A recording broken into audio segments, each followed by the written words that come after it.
श्री मंगलवार व्रत की कथा।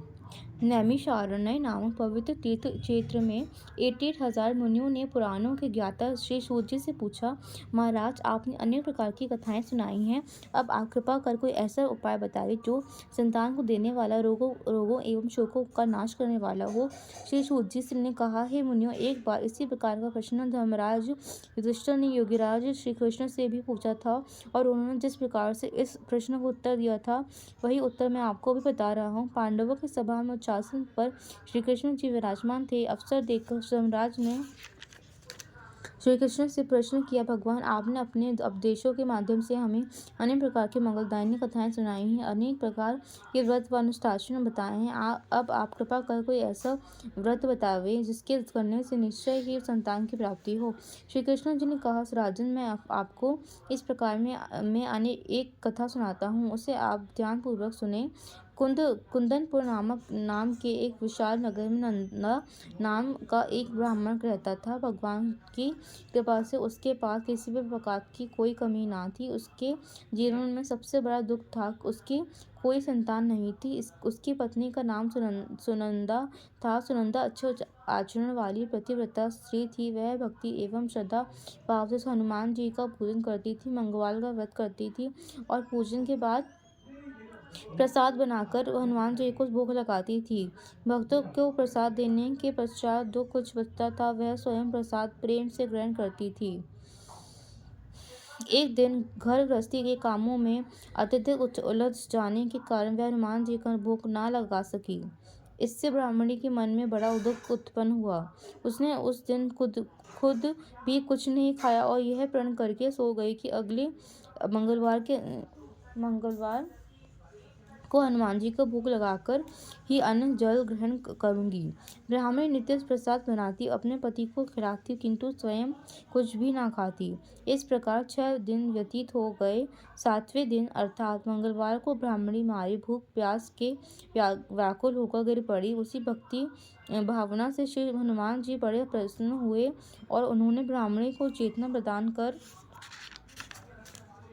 दर्शन दिए तथा कहा, हे देवी, मैं तुम्हारी भक्ति एवं श्रद्धा भाव से अत्यंत प्रसन्न हूँ, अतः तेरी जो इच्छा हो वर मुझसे मांग लो। सुनंदा ने कहा, हे प्रभु, आपका दिया हुआ मेरे घर में सब कुछ है, किंतु मेरी एक भी संतान नहीं है, अतः आप मुझसे प्रसन्न हैं तो मुझे पुत्र अथवा कन्या का वर दीजिए। श्री हनुमान ने एक वस्तु एवं मस्तु कहा। साथ ही हनुमान जी ने यह भी कहा, देवी, तुम्हें शीघ्र ही एक कन्या रत्न की प्राप्ति होगी जो अपने अष्टांगों से नित्य तुम्हें सुवर्णन भी दिया करेगी। इतना कह श्री हनुमान जी अंतर्ध्यान हो गए।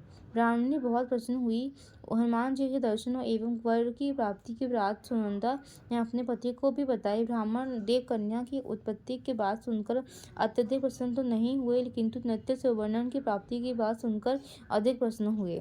श्री हनुमान जी की कृपा से सुनंदा ने गर्भ धारण किया और 10वें महीने में उसके गर्भ में से एक अत्यंत सुंदर कन्या का जन्म हुआ।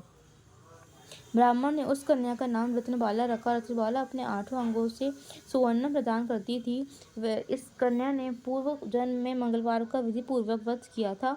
सुवर्ण की नित्य प्राप्ति से रत्नबाला का पिता कुछ ही दिनों में अत्यधिक धनवान हो गया। जब व्यक्ति के पास धन की अधिकता हो जाती है, तब वह प्रायः गर्व एवं अभिमानी हो जाता है। ब्राह्मण की भी यही दशा हुई। वह धन के मद में चूर हो गया। इधर रत्नबाला विवाह की योग्य से हो रही थी। एक दिन सुनंदा ने अपने पति से कहा कि अब रत्नबाला 10 वर्ष की हो गई है, अतः इसका विवाह किसी सुयोग्य वर के साथ कर देना चाहिए, क्योंकि शास्त्र की आज्ञा है कि अष्टवर्षा भवेत गौरी, 9 वर्षा च रोहिणी, 10 वर्षा भवेत कन्या, ऊर्ध्व गते रजस्वला, अर्थात 8 वर्ष की आयु में लड़कियों की संज्ञा गौरी होती है, 9 वर्ष की आयु में रोहिणी कहलाती है, 10 वर्ष की आयु में वह कन्या कहलाती है। इस 10 वर्ष के उससे ऊपर होने पर वह कन्या नहीं रहती, क्योंकि उसे रजोधर्म होने लगता है और रजस्वला लड़की का विवाह करने पर माता पिता को नरक की प्राप्ति होती है।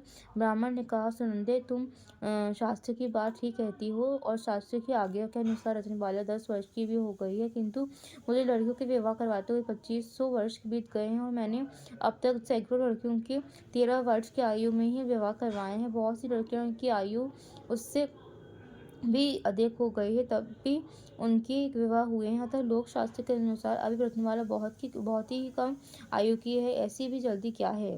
रत्नमाला को कम से कम 11 वर्ष की तो हो जाने दो। ब्रह्मणी सुनंदा ने कहा कि आपको तो लोभ सवार हो गया है, इसलिए आप भी यही चाहते हैं कि रत्नमाला जितने ही समय तक आपके पास रहे उतना ही अच्छा, क्योंकि उसके अष्टांगों से आपको नित्य सुवर्ण की प्राप्ति होती है। इस कटु वचन को सुनकर ब्राह्मण ने कहा, अच्छा, अगर तुम्हारी यही इच्छा है तो मैं कल की अपने मंत्र को एक अच्छा सा सुंदर योग्य व ढूंढने के लिए भेज देता हूँ। और ब्राह्मण ने दूसरे दिन अपने मंत्री को एक सुंदर वर खोजने के लिए भेज दिया। कुछ दिनों के पश्चात मंत्री ने बंबई में एक सुंदर, स्वस्थ एवं कुलीन वर खोज लिया। वह बालक निश्चय ही रत्नबाला के अनुकूल था। उसका नाम सोमेश्वर था। मंत्री ने सोमेश्वर के गुण व कुलीनता की बात ब्राह्मण को बताई।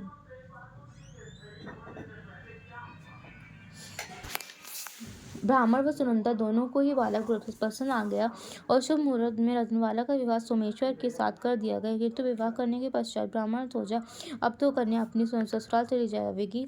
मैंने इसके द्वारा जितना भी सुवर्ण इकट्ठा किया था उसका बहुत सा अंश तो इसके विवाह में ही व्यय हो गया और अब जो थोड़ा बहुत शेष बचा है वह भी कुछ दिनों में व्यय हो जाएगा। अतः मुझे फिर गरीबी भुगतनी पड़ेगी। अतः ऐसा उपाय किया जाए कि रत्नबाला अपनी ससुराल ना जाने पावे। इसी चिंता से उसे रात भर नींद नहीं आई और धन के कारण उस लोभी ब्राह्मण ने अगले दिन विदा करने के बाद मार्ग में रत्नबाला के पति की हत्या करने की योजना बनाई। इस प्रकार का निश्चय कर उसने दूसरे दिन प्रातः काल अपने दामाद के साथ अपनी पुत्री रत्नबाला को विदा कर दिया।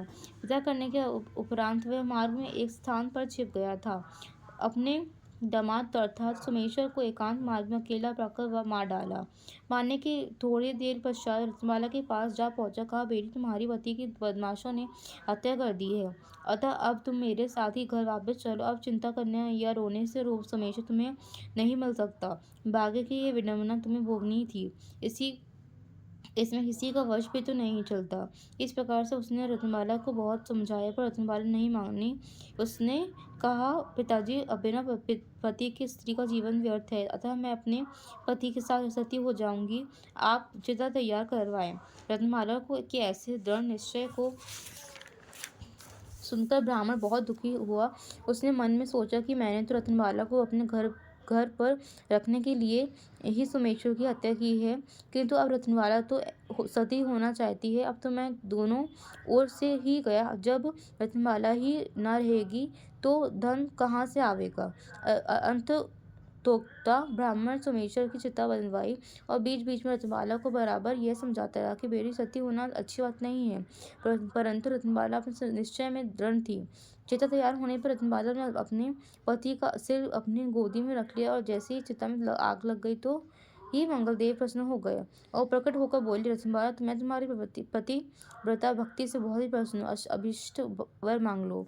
रत्नबाला ने कहा, प्रभु, यदि आप मुझ पर निश्चय ही प्रसन्न है तो मेरे पति को जीवित कर दीजिए। मंगलदेव ने तुरंत ही उसके पति को जीवित कर दिया। रत्नबाला बहुत प्रसन्न हुई। इसके पश्चात वह बारंबार मंगलदेव की प्रार्थना करने लगी। मंगलदेव ने कहा, रत्नबाला, तुझे यदि और कुछ चाहिए वह भी मांग लिया। रत्नबाला ने कहा, प्रभु, यदि आप मुझ पर प्रसन्न हैं तो आप मुझे यह वरदान दीजिए कि जो व्यक्ति अथवा नारी मंगल के दिन लाल पुष्प, वस्त्र एवं चंदन से आपका भक्तिपूर्वक स्मरण या पूजन करे, उसे कभी कोई रोग न हो, उसका परिवार बढ़े, प्रियजनों का भी वियोग न हो, वह कभी विधवा न हो। इस प्रकार रत्नबाला के वरदान मांगने पर मंगलदेव ने तथास्तु कहा। रत्नबाला अपने पति के साथ प्रसन्नता पूर्वक घर चली गई।